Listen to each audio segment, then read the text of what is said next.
Di tengah hiruk-pikuk kota Jakarta, sebuah misi rahasia yang sangat penting sedang berlangsung tanpa diketahui oleh siapapun. Di antara keramaian jalanan yang dipenuhi kendaraan bermotor dan aktivitas masyarakat yang terus bergerak tanpa henti, seorang wanita muda dengan penampilan sederhana melangkah melewati kerumunan. Rambut hitamnya tergerai panjang, terurai bebas dan tampak bersahaja. Ia mengenakan jaket denim biru dan celana jeans yang terlihat biasa. Ia tampak seperti orang biasa, seorang perempuan muda yang tidak mencolok di tengah kota besar. Wajahnya yang cantik tersamarkan di balik kacamata hitam besar yang menutupi sebagian besar wajahnya. Jika seseorang melihatnya, mereka tidak akan pernah menyangka bahwa wanita ini memiliki identitas yang jauh lebih besar dari apa yang tampak di luar. Wanita ini bernama Mega. Dia bukanlah seorang wanita biasa. Di balik penampilannya yang sederhana, Mega adalah anggota Kopassus, pasukan khusus yang terlatih untuk menghadapi berbagai situasi ekstrim dalam dunia yang penuh dengan intrik dan ketidakpastian. Mega telah menjalani pelatihan fisik dan mental yang sangat berat. Keahlian yang dimilikinya membuatnya mampu menghadapi berbagai ancaman dengan tenang dan penuh perhitungan. Tidak hanya itu, dia juga terlatih dalam mengendalikan emosi dan beradaptasi dengan cepat di berbagai kondisi, baik itu dalam kondisi perang maupun dalam kehidupan sehari-hari yang penuh tantangan. Keahliannya dalam menyamar, serta kemampuannya untuk bertahan hidup di lingkungan yang penuh bahaya, menjadikannya sosok yang tidak dapat dianggap remeh. Namun saat itu, Mega sedang menjalankan sebuah misi yang sangat besar, misi yang mengharuskan dirinya menanggalkan identitasnya yang luar biasa, demi sebuah tujuan yang lebih besar. Tujuan tersebut adalah untuk menyusup ke dalam lingkaran aparat kepolisian di Polsek Jakarta dan menyelidiki praktik-praktik korupsi yang telah merusak sistem penegakan hukum di wilayah tersebut. Sebuah laporan yang diterima oleh Kopassus, pasukan khusus yang menjadi tempat Mega bernaung, menyebutkan bahwa sejumlah oknum polisi di Polsek Jakarta terlibat dalam berbagai tindak pidana, mulai dari penyalahgunaan wewenang, penyuapan, hingga kegiatan ilegal lainnya yang merugikan masyarakat dan negara. Misi ini sangat berbahaya, mengingat ia harus menyusup dan berbaur dengan para polisi yang telah terlibat dalam praktik-praktik kotor tersebut. Selain itu, keberadaannya di tengah masyarakat juga berpotensi menimbulkan kecurigaan jika ada yang menyadari bahwa dirinya bukanlah warga biasa. Namun Mega memiliki keterampilan luar biasa dalam menyamar dan menyembunyikan identitasnya yang asli. Dia tahu bahwa hanya dengan menciptakan citra yang tidak mencolok, dia dapat menyelesaikan misi ini dengan efektif dan aman. Misi Mega sangat jelas, meskipun terdengar sederhana. Ia harus berperan sebagai mata-mata yang mengumpulkan bukti-bukti tentang tindakan korupsi yang dilakukan oleh oknum-oknum polisi di Polsek Jakarta. Namun untuk mencapai tujuan ini, Mega harus lebih dari sekadar menyusup. Dia harus menyusun langkah-langkah cermat untuk memastikan bahwa informasi yang dia kumpulkan cukup kuat dan dapat membawa para pelaku ke jalur hukum. Laporan yang diterima oleh Kopassus mengungkapkan bahwa beberapa polisi di Polsek Jakarta telah menggunakan posisi mereka untuk mendapatkan keuntungan pribadi, memanfaatkan wewenang mereka untuk melakukan penyuapan, dan bahkan terlibat dalam kegiatan ilegal yang merusak citra kepolisian. Mega tahu bahwa jika informasi tentang praktik-praktik ini sampai ke pihak yang tepat, maka mereka yang terlibat dalam kegiatan ilegal tersebut akan bisa dihukum sesuai dengan hukum yang berlaku. Namun tugas Mega tidaklah mudah. Ia harus bekerja dengan sangat hati-hati dan tidak boleh membuat kesalahan sedikit pun, karena hal itu bisa berakibat fatal. Langkah pertama yang harus dia lakukan adalah memastikan bahwa dirinya tidak menarik perhatian. Misi ini bukan hanya tentang mengumpulkan informasi, tetapi juga tentang bagaimana cara bertahan dalam lingkungan yang penuh dengan ketegangan dan ancaman. Mega harus menjaga keseimbangan antara tetap terlihat seperti warga biasa, namun juga harus mampu bertindak dengan sigap dan cepat saat situasi mengharuskannya. Selama beberapa minggu pertama, Mega menjalani kehidupan yang penuh dengan penyamaran dan pengamatan. Setiap langkah yang dia ambil harus dihitung dengan sangat teliti, karena dia tahu bahwa jika ada yang curiga, maka seluruh misinya bisa berantakan. Untuk melaksanakan misinya, Mega harus tinggal di Jakarta dengan identitas yang sama, sekali berbeda dari kehidupan aslinya. Dia memilih untuk tinggal di sebuah apartemen kecil yang terletak di pinggiran kota, jauh dari keramaian dan cukup tersembunyi dari pandangan banyak orang. Apartemen tersebut sudah diatur oleh timnya sebagai tempat tinggal, sementara selama masa penyelidikan. Dengan memanfaatkan identitas baru ini, Mega berharap bisa berbaur dengan masyarakat setempat dan mengumpulkan informasi tanpa menarik perhatian. Meskipun tinggal di tempat yang jauh dari pusat keramaian, Mega tetap harus berhati-hati dan mengatur setiap gerakannya, mengingat bahwa Polsek Jakarta adalah pusat kegiatan yang sangat sibuk dan memiliki banyak koneksi. Mega tahu bahwa ia harus berbaur dengan warga sekitar dan mendapatkan kepercayaan mereka tanpa menimbulkan kecurigaan. Setiap interaksi yang dia lakukan harus dilakukan dengan hati-hati agar tidak menimbulkan perhatian yang tidak diinginkan. Untuk menjaga penyamarannya tetap sempurna, Mega tidak bisa terlalu sering berkomunikasi dengan orang luar, kecuali jika itu diperlukan untuk misinya. Selain itu, dia juga harus menghindari segala bentuk keramaian yang bisa mengungkapkan identitas aslinya. Meskipun tampaknya sederhana, hidup sebagai seorang wanita biasa di tengah masyarakat Jakarta bukanlah perkara yang mudah bagi seorang pasukan khusus seperti Mega. Banyak hal yang harus dia perhatikan dalam setiap tindakan dan keputusan yang dia buat. Mega tahu bahwa keberhasilan misinya bergantung pada kemampuannya untuk menyesuaikan diri dengan lingkungan dan mendapatkan informasi sebanyak-banyaknya tanpa terdeteksi. Di balik penampilannya yang sederhana dan kehidupannya yang tampak biasa, dia mempersiapkan segala sesuatunya dengan penuh perhatian. Dia tahu bahwa misi ini akan menuntutnya untuk mengerahkan segala keahlian dan kecerdasannya untuk mengungkap kejahatan yang ada di balik tirai korupsi yang telah lama mengakar di Polsek Jakarta. Hari-hari pertama Mega di Jakarta dipenuhi dengan pengamatan dan interaksi dengan warga setempat. Dia menghabiskan waktu untuk mengenal lingkungan sekitarnya dan mencari tahu lebih banyak tentang aktivitas di Polsek Jakarta. Mega tahu bahwa Polsek ini adalah pusat dari segala kegiatan yang terjadi di wilayah tersebut dan banyak sekali informasi yang bisa didapatkan jika dia bisa menjalin hubungan dengan orang-orang yang sering berurusan dengan polisi. Salah satu langkah pertama yang dia lakukan adalah mencari tahu siapa saja yang sering berinteraksi dengan polisi di sekitar Polsek. Ia menyusuri jalanan, mengobrol dengan warga, dan mendengarkan berbagai keluhan, serta cerita yang mereka ungkapkan tentang polisi di daerah tersebut. Dari informasi yang dia dapatkan, Mega mulai mencium adanya ketidakberesan yang lebih besar dari sekadar penyalahgunaan wewenang. Sering terdengar bisikan-bisikan tentang transaksi gelap yang melibatkan polisi serta cara-cara tidak sah yang dilakukan oleh beberapa oknum di dalam Polsek Jakarta. Mega tidak langsung mengambil tindakan begitu saja. Ia menyadari bahwa untuk menyusup ke dalam jaringan korupsi yang lebih besar, dia harus tahu dengan pasti siapa yang terlibat, bagaimana sistem ini bekerja, dan bagaimana cara terbaik untuk mendapatkan bukti yang bisa digunakan untuk menjatuhkan mereka. Setiap langkah yang diambilnya harus dengan pertimbangan yang matang, karena sekali dia melakukan kesalahan, maka misinya akan gagal. Oleh karena itu, Mega terus memantau setiap pergerakan yang terjadi di sekitar Polsek dan berusaha untuk mendapatkan informasi lebih dalam melalui interaksi sehari-hari dengan warga setempat.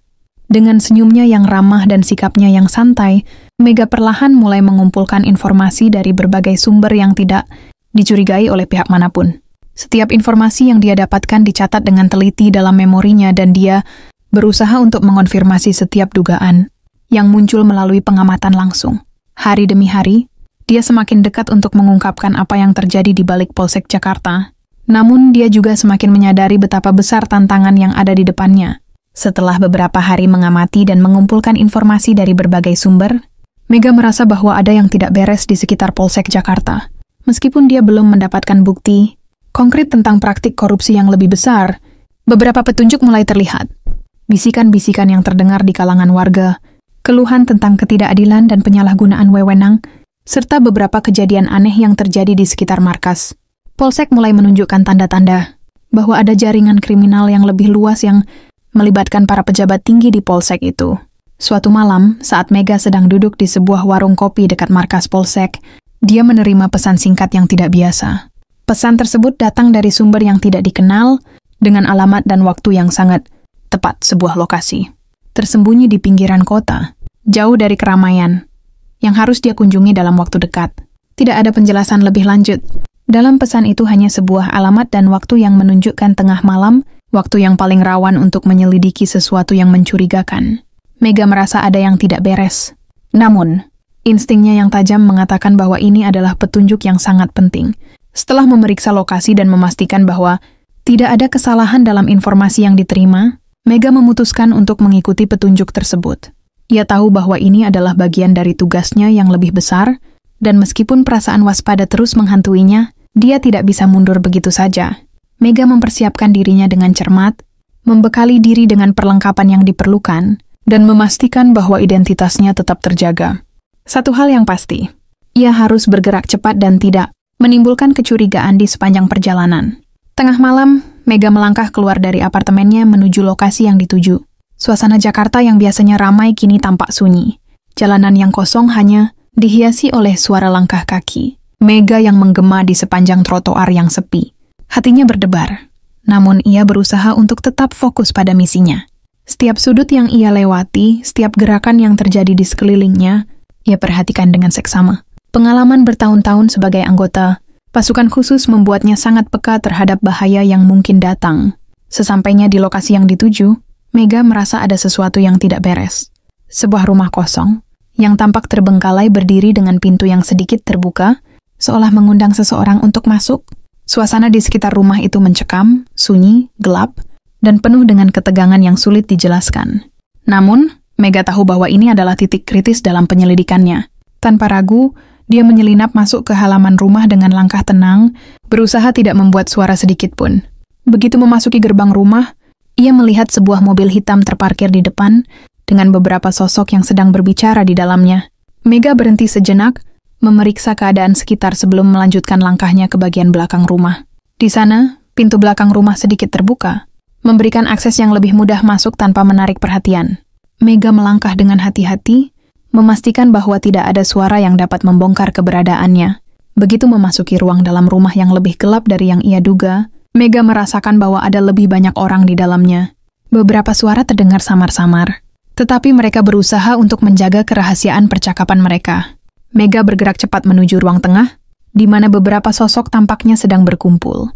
Wajah-wajah mereka tampak familiar, tetapi ada juga beberapa orang yang tidak dikenal, namun aura mereka sangat mencurigakan. Mega berhasil menyelinap lebih dekat ke pusat ruangan, mencoba untuk mendengarkan percakapan yang sedang berlangsung. Namun, meskipun ia berusaha untuk tetap tersembunyi, salah satu pria di dalam ruangan itu tiba-tiba menoleh, seolah merasakan kehadiran. Tensi langsung meningkat ketika seorang pria mengenakan jaket kulit berbicara dengan suara tegas. Apakah semuanya sudah siap? Dari percakapan yang Mega dengar, mereka tampaknya sedang merencanakan sesuatu yang lebih besar, yang melibatkan penyalahgunaan wewenang dan transaksi illegal. Percakapan itu semakin menguatkan dugaan Mega bahwa kelompok ini bukan hanya sekadar terlibat dalam penyuapan kecil, tetapi juga dalam konspirasi besar yang melibatkan beberapa pejabat tinggi, termasuk polisi di Polsek Jakarta. Situasi semakin tegang ketika Mega mencoba mendekat untuk mendapatkan lebih banyak informasi. Seorang pria yang lebih tua, tampaknya adalah pemimpin dalam kelompok tersebut, berbicara dengan nada yang semakin tinggi, menekankan pentingnya menjaga kerahasiaan. Mega menyadari bahwa dia harus bergerak cepat, namun dia juga tahu bahwa jika dia terlalu terburu-buru, itu bisa berakibat fatal. Beberapa detik kemudian, suasana berubah sangat menegangkan saat pria yang lebih tua itu melihat berkas-berkas yang telah dibuka di meja. Salah satu berkas itu mengungkapkan informasi mengenai transaksi ilegal yang melibatkan beberapa polisi tinggi di Polsek Jakarta. Mega tahu bahwa ini adalah kesempatan yang sangat berharga. Dia harus menyelinap lebih dekat dan memastikan bahwa informasi yang dia lihat bisa digunakan sebagai bukti yang kuat. Namun, saat ia bergerak lebih dekat untuk memeriksa berkas itu, salah satu pria yang berada di dalam ruangan melihat gerakannya dan berteriak dengan keras, "Apa yang kamu lakukan di sini?" Kejutan dan ketegangan langsung merasuki seluruh ruangan, membuat Mega dalam posisi yang sangat sulit. Yang dalam hitungan detik beberapa pria lainnya mulai mendekat, menodongkan senjata ke arahnya. Dalam sekejap, situasi yang semula tegang berubah menjadi ancaman yang nyata. Mega dikepung oleh kelompok itu yang sudah mengetahui bahwa dia bukanlah seorang wanita biasa. Wajah-wajah mereka yang penuh dengan kebencian menatap tajam ke arahnya, dan suara langkah kaki yang berat semakin mendekat. Meski ketegangan semakin memuncak, Mega tidak panik. Ia tahu bahwa dalam situasi seperti ini, kelalaian sekecil apapun bisa berakibat fatal. Dalam sekejap, ia melakukan gerakan cepat, memukul bagian sensitif tubuh pria yang pertama kali mencoba menahannya. Dengan serangan yang tepat dan cepat, pria itu terhuyung mundur, memberikan sedikit ruang untuk Mega bernapas. Namun situasi semakin buruk. Beberapa pria lainnya sudah bersiap-siap untuk mengejarnya, dan beberapa di antaranya mulai mengacungkan senjata. Mega tahu bahwa tidak ada waktu untuk membuang kesempatan. Dalam detik-detik yang sangat krusial, suara tembakan pertama terdengar meleset, namun tembakan kedua berhasil mengenai salah satu pria yang ada di dalam ruangan, menyebabkan kekacauan di antara mereka. Beberapa orang mulai panik dan berlari menuju pintu belakang, mencoba untuk melarikan diri. Mega menyadari bahwa ini adalah saat yang tepat untuk melarikan diri. Dalam keadaan penuh tekanan, ia berlari menuju pintu samping, menghindari tembakan yang terus mengarah padanya. Mega terus berlari, berusaha menghindari pengejaran. Namun para pria itu masih mencoba mengejarnya. Nasib baik berpihak padanya ketika sebuah tim, pasukan elit dari Kopassus yang sudah dipersiapkan, sebelumnya tiba tepat waktu. Tim ini segera mengarahkan senjata ke arah para pria yang mengejar Mega, membuat mereka mundur dan menyelamatkan Mega dari bahaya yang semakin mengancam. Dalam hitungan detik, Mega berhasil diselamatkan dan dibawa menuju tempat yang lebih aman. Meskipun berhasil melarikan diri, Mega tahu bahwa misinya belum selesai. Ia telah mengumpulkan informasi yang sangat penting. Namun ini hanya merupakan bagian dari teka-teki yang lebih besar. Kelompok yang terlibat dalam konspirasi, ini jauh lebih kuat dan lebih luas dari yang ia bayangkan. Mereka memiliki jaringan yang melibatkan pejabat, tinggi dan oknum-oknum di dalam kepolisian. Mega merasa bahwa apa yang ia temui adalah puncak gunung es dari sebuah jaringan kriminal yang sangat berbahaya. Meskipun dirinya sudah selamat untuk sementara, ia tahu bahwa tantangan yang lebih besar masih menantinya di depan. Mega tidak pernah mundur dari misinya. Kebenaran yang ia bawa jauh lebih besar dari dirinya sendiri. Misi ini bukan hanya tentang mengungkapkan kejahatan, tetapi juga tentang menegakkan keadilan. Bagi mereka yang telah lama terpinggirkan oleh sistem yang telah rusak. Dengan tekad yang kuat dan semangat juang yang tidak pernah padam, Mega melanjutkan penyelidikannya, mengetahui bahwa ini hanyalah permulaan dari perjalanan panjang yang penuh dengan ancaman dan bahaya.